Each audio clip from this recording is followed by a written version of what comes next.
prezados, hoje é dia 12 de outubro de 2021 e neste feriado do Dia da Criança, do Dia de Nossa Senhora Aparecida, nós andamos fazendo uma reflexão e vamos ter que expressar isso e teremos, acho que é a obrigação que esse vídeo seja postado logo, apesar de a gente ter uma agenda, um calendário de publicação dentro do nosso canal, mas acho que esse vídeo terá que sair logo. E o que eu quero refletir com vocês? Vocês se lembram daquele ditado, aquela máxima popular muito antiga, que diz assim: esmola grande demais, cego desconfia? Se lembram disso? Pelo menos aqui no meu Ceará, isso é comum, muito comum. Esmola grande demais, cego desconfia. De fato, quando alguma coisa muito boa, muito extraordinária, chega de quem a gente não espera, né? Alguém que você estava esperando que lhe fizesse o mal, vem e lhe traz um presente maravilhoso, isso a gente fica com a pulga atrás da orelha, ou talvez até mais do que uma pulga, né? Um ninho de pulgas atrás da orelha, né? Então está ocorrendo uma coisa, nesse momento está ocorrendo uma coisa assim. Eu poderia dizer que é no mundo inteiro, e posso dizer que é no mundo inteiro, mas aqui no Brasil, essa verdade fica muito mais clara, fica muito mais evidenciada. E eu vou expressar para vocês essa verdade da seguinte maneira. Observem bem. O mal, aquele mal com M maiúsculo e L no fim, o mal, ele está tão escancarado, né, e tão descarado. Ou seja, ele está se mostrando de uma maneira tão, vamos dizer assim, sem camuflagem. Ele está tão despido diante de nós, né? Como diz, o mal está nu, perfeitamente às claras. Todo mundo hoje vê o mal com a clareza impressionante. Fica muito claro você apontar o mal. Fica muito claro você apontar onde está a mentira. Enfim, é dessa forma como as coisas estão. E esse mal está muito descarado desta forma, muito escancarado. Isso é uma esmola grande demais. Ok? O ditado diz, esmola grande demais, cego desconfia, né? Então o mal, da forma como ele está aí, é uma esmola grande demais. Sinceramente, é uma esmola grande demais. E por que nós temos que nos espantar com isso? É porque até mais ou menos 2, 3 anos atrás, talvez um pouquinho mais, a gente tinha uma certa dificuldade de identificar o mal, né? Vamos dizer talvez 5 anos, né? A gente tinha uma certa dificuldade de identificar o mal, porque o mal vinha camuflado, ele vinha se imiscuindo no meio do bem, né? Parecia com obras a favor do povo, né? Parecia ter aquele caráter libertário, né? De ajuda da humanidade, né? De vida honesta, né? Isso aí estava assim meio misturado, a gente tinha certa dificuldade de identificar. Mas de uns 2 anos atrás, ou 3 anos atrás para cá, o mal escancarou-se, né? Tirou a roupa, ele se despiu de tal maneira que você sabe tranquilamente apontar onde é que está o mal, com a maior clareza, né? Como nós deixamos aí para vocês, uma pequena peçazinha mostrando aquilo que nós chamamos de incoerências da esquerda, né? As incoerências.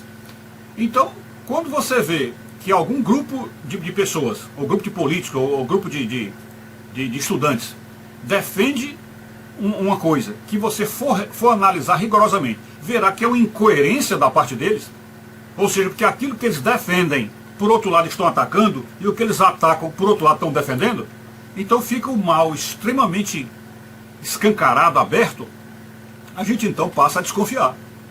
E a desconfiança do mal, se de fato se trata do mal mesmo, que está tão descancarado, quando o mal começa a ficar exposto demais, explícito demais, a gente se volta a olhar para o bem e começa a se perguntar: então este bem que está sendo mostrado para a gente aí, será o bem mesmo?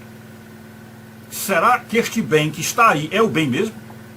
Porque se o mal está tão explicitamente, e eu diria até ingenuamente, infantilmente, né? Ele está cometendo erros infantis, de se mostrar abertamente desse modo.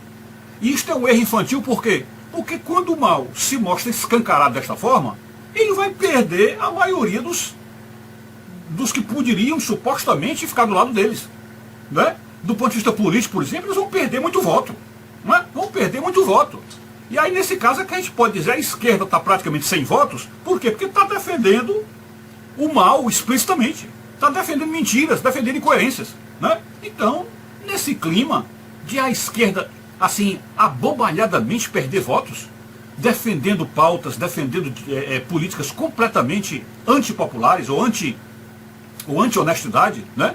Ou pró-corrupção. Então, já que a esquerda está desse modo, ou seja, o mal está assim, tão fácil de identificar, a gente então se volta para o bem e começa a perguntar, será que o outro lado, de fato, é o bem mesmo? Porque onde é que está do outro lado, então aqui eu diria do lado direito, então onde é que está do lado direito algo que nós poderíamos desconfiar que não é o bem?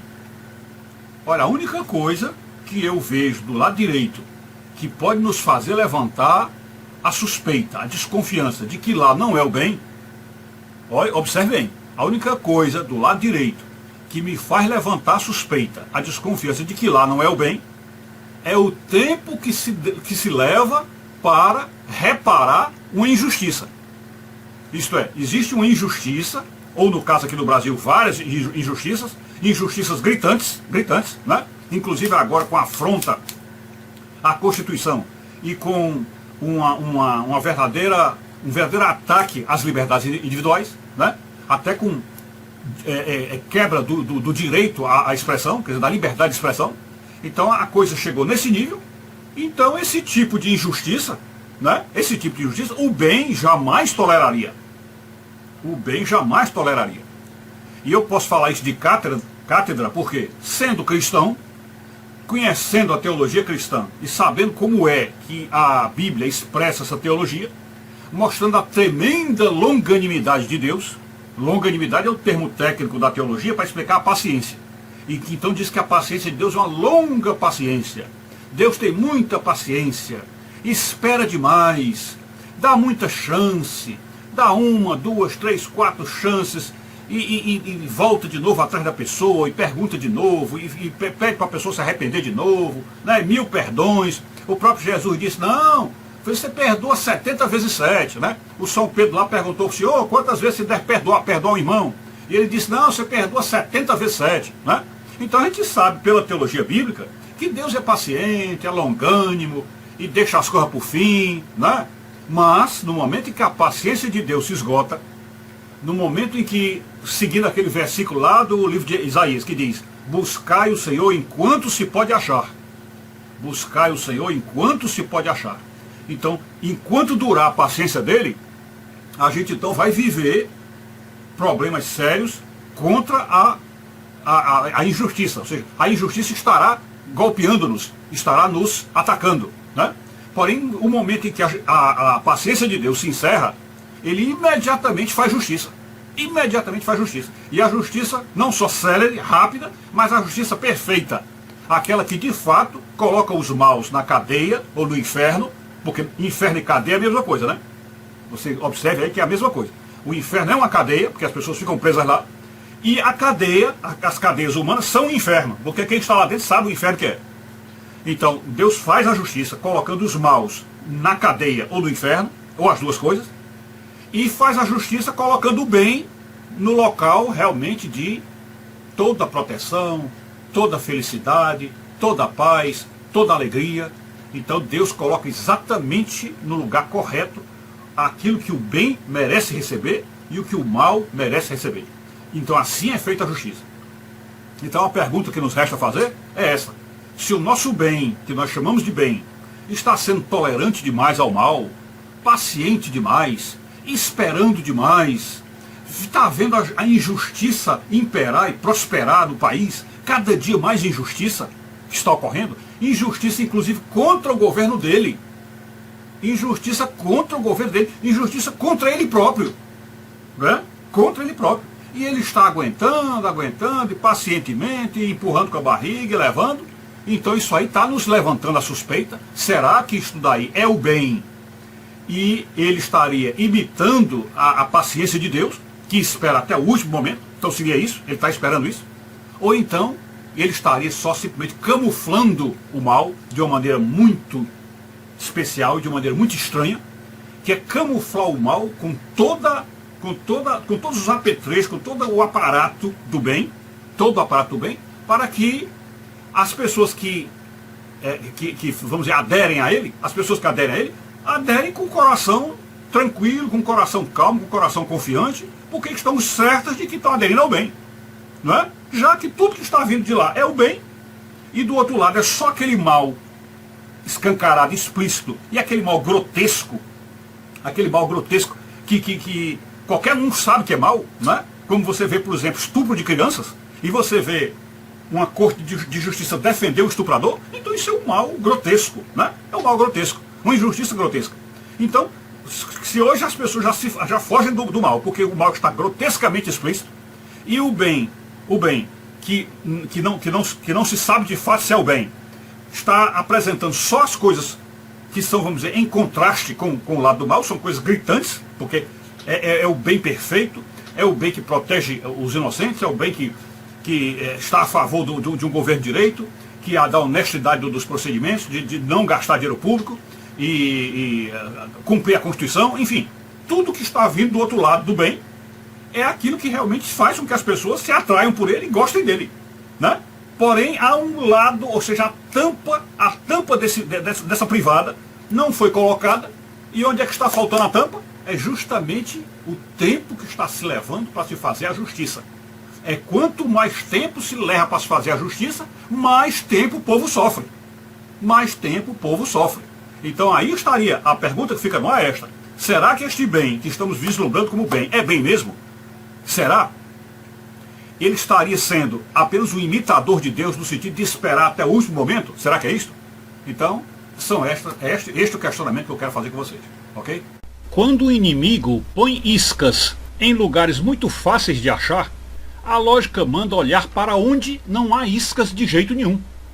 Ou quando um caçador de tesouros deixa sinais muito claros num certo caminho de árvores marcadas, a lógica manda ir por outro caminho e procurar outras árvores, pois fica evidente que o caçador quis desviar a nossa atenção para que somente ele encontre o tesouro.